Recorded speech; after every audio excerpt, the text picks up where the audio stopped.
हरतालिका व्रत कथा प्रारंभ। परम भगवत श्री वेदव्यास के परम शिष्य श्री सुत जी ने शौनक आदि 88,000 ऋषिवरों के प्रश्न करने पर हरतालिका व्रत कथा को सुनाना प्रारंभ किया। श्री सुत जी बोले, हे ऋषिवरों, अब आप परम पुनीत हरतालिका व्रत कथा श्रवण कीजिए।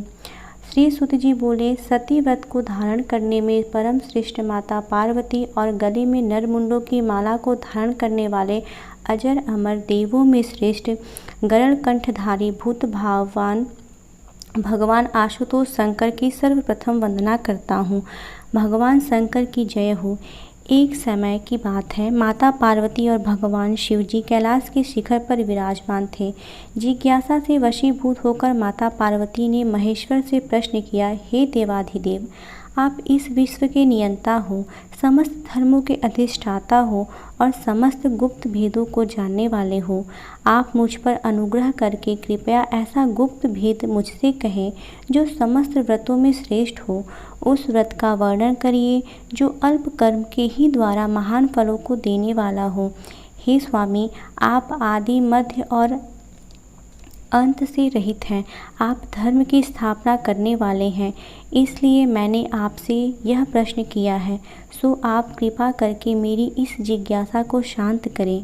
भगवती पार्वती के इन वचनों को श्रवण करके मंद मंद मुस्कुराते हुए आशुतोष भगवान शंकर बोले, हे प्रिय, तुमने आज मुझसे अति श्रेष्ठ प्रश्न किया है। हे देवी, तुम्हारी इस जिज्ञासा को शांत करने की इच्छा से ही मैं तुम्हें महान फल देने वाला अति गोपनीय व्रत कहता हूँ। यह व्रत वैसे तो पूर्णतया गुप्त रखने योग्य है, किंतु तुम्हारे इस प्रकार किए प्रश्न को सुनकर ही वर्णन करना पड़ रहा है। यह गोपनीय व्रत उसी प्रकार व्रतों में श्रेष्ठ है जिस प्रकार तारागणों में चंद्रमा, ग्रहों में सूर्य, चारों वर्णों में ब्राह्मण और समस्त देवताओं में विष्णु श्रेष्ठ हैं। इस महान फलदायक व्रत का वर्णन वेद और ऋषियों में भी है। यह अति पुरातन और श्रेष्ठ व्रत है। इसी व्रत के प्रताप से तुम मेरी अर्धांगिनी हुई हो। हे वरोहे, यह व्रत भाद्र मास के शुक्ल पक्ष की तृतीया अर्थात तीज को होता है। इस व्रत के करने से जीव के समस्त पापों का नाश हो जाता है। हे प्रिय, यह वही व्रत है जिसे तुमने मेरा वर्ण करने की इच्छा से हिमालय पर्वत पर किया था। आज तुम्हारे प्रश्न करने पर मैं तुम्हें उस व्रत को सुना रहा हूँ। इतनी कथा को श्रवण करने के पश्चात सुनैनी माता पार्वती ने आशुतोष भगवान शंकर से कहा, हे महेश्वर, आप कृपा करके इस व्रत का समस्त वृत्तांत मुझे सुनावें। साथ ही यह भी बताएं कि इस व्रत को मैंने क्यों किया था। अपने उस पूर्व व्रत के वृत्तांत को श्रवण करने की मेरी प्रबल इच्छा। भगवान शंकर जी बोले, हे सुनैने, आर्यावर्त में समस्त पर्वतों का स्वामी हिमाचल नामक श्रेष्ठ पर्वत है। उस पर्वतराज की शोभा अवर्णनीय है। उसके चारों ओर अनेक प्रकार की भूमि तथा वहाँ नाना प्रकार के वृक्ष सुशोभित हैं। वहाँ अनेक सरोवर हैं, अनेक पर्वत कंदराएं हैं।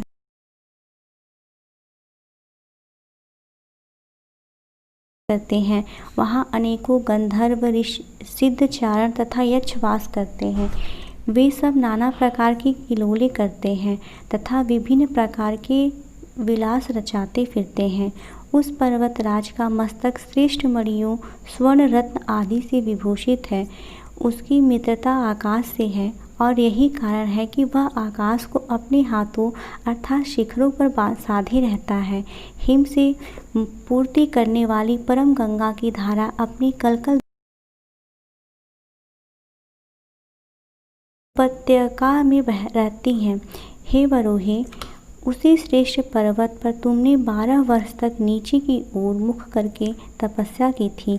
उस समय तुमने समस्त भोजन इत्यादि त्याग दिए थे और केवल धूम्रपान ही किया था। फिर उसी पर्वत शिखर के ऊपर तुमने 64 वर्ष तक केवल सूखे पत्तों को खाकर तपस्या की थी। तुमने कठिन से कठिन तप किया। माघ के शीत मास में तुम ठंड जल में बैठकर तप किया करती थी। वैशाख की तपती हुई गर्मी में तुम आग के सामने बैठकर तप करती रही थी। श्रावण के परम पुनीत मास में तुम आहार को त्याग कर बाहर जल में बैठी रहती थी। हे देवी, तुम्हारी इस कठिन तपस्या को देखकर तुम्हारे पिता पर्वतराज हिमालय को अत्यंत चिंता हुई। वे मन ही मन दुखी हो गए और मन ही मन उन्हें तुम्हारे विवाह की चिंता भी थी। उसी समय देव ऋषि नारद जी वहाँ आ निकले। नारद ने भी तुम्हारी तपस्या को देखा। कन्या के दुख से दुखी हिमालय ने नारद जी का यथेष्ट सम्मान किया और तब बोले, हे देवर्षि, आप इस समय किधर से आ रहे हैं? मैं अति भाग्यशाली हूँ जो आपने अपने पवित्र चरण कमलों से मेरे गृह को पवित्र कर दिया।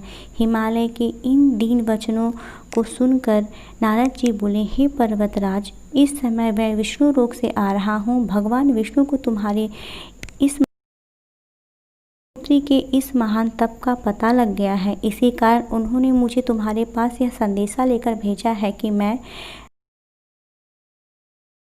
अपनी इस कन्या को श्रेष्ठ वर को ही देना। वैसे तो तुम स्वयं ही जानते हो, अखिल विश्व में भगवान विष्णु के समान कोई नहीं है। ब्रह्मा और शिव भी उनके समान नहीं है।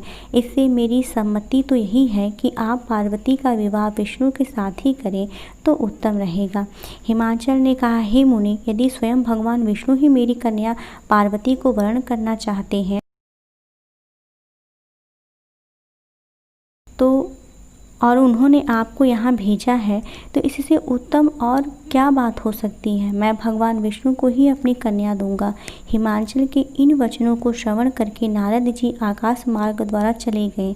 वे तुरंत ही पीताम्बरधारी शंख चक्र गदा पद्म से विभूषित कमल नयन भगवान श्री विष्णु के सम्मुख जाकर बोले, हे देव, आपके विवाह की चर्चा मैंने हिमवान से जाकर की थी और उन्होंने पार्वती का विवाह आपके साथ करना तय कर लिया है। नारद जी की इस बात को सुनकर भगवान विष्णु मुस्कुराकर चुप रहे। उधर हिमाचल ने अपनी पुत्री के पास जाकर कहा, हे पुत्री, तेरा विवाह समस्त देवताओं में श्रेष्ठ विष्णु से करना निश्चित किया है। अब तुझे प्रसन्न हो जाना चाहिए।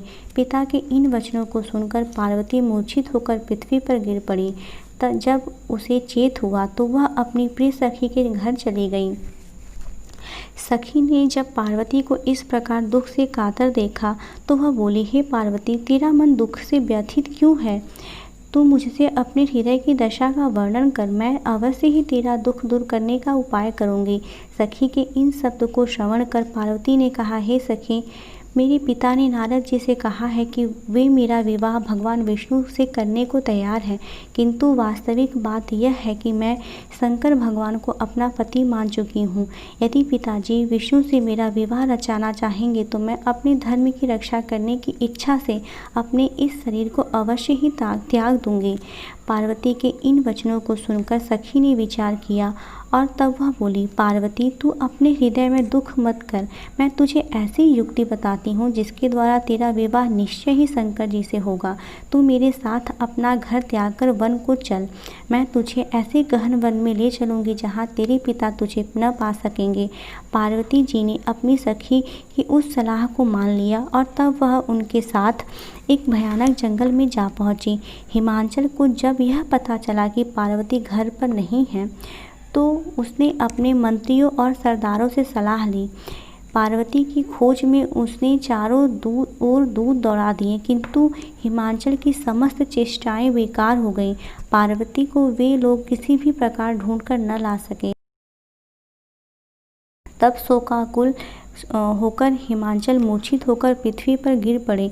हिमाचल के साथियों ने किसी प्रकार उनको धीरज बंधाया। तब हिमाचल स्वयं पार्वती की खोज में निकल पड़े। वे वन वन भटकने लगे। उनको तन बदन की सुध तक नहीं रही। वे पार्वती की खोज करते हुए वनों में घूमने लगे।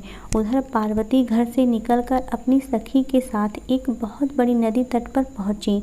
इसी नदी तट के आगे जाकर उन्होंने एक विशाल वन देखा। यह वन अति घना और भयानक था।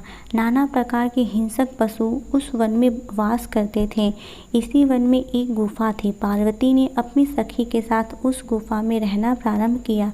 पार्वती ने अन्न को त्याग दिया। वहाँ उन्होंने भगवान शंकर की एक रेत की प्रतिमा बनाई और उस प्रतिमा की आराधना करने लगी। उसी समय भाद्र मास की हस्त नक्षत्र युक्त तृतीया तिथि आ गई। पार्वती ने उस दिन भी शंकर जी का विधिवत पूजन किया, रात भर जागरण किया और शिव लीलाओं का वर्णन किया।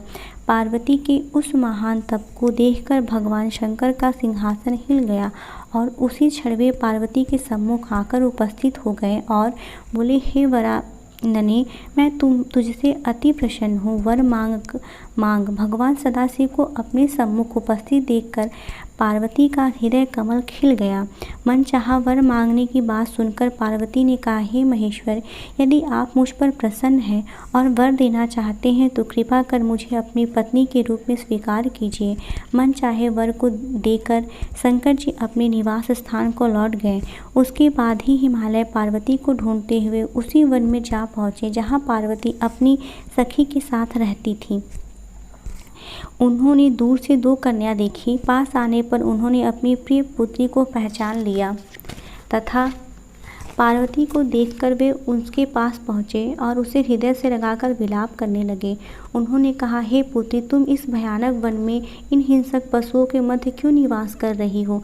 चलो अब घर चलो। पिता के वचनों को सुनकर पार्वती ने कहा, हे पिता, आज जब आप मुझसे घर चलने को कह ही रहे हैं तो आपको स्पष्ट बता देती हूँ कि मैंने अपने तन मन से भगवान शंकर को अपना पति मान रखा है, किंतु जब आपने मेरा विवाह विष्णु से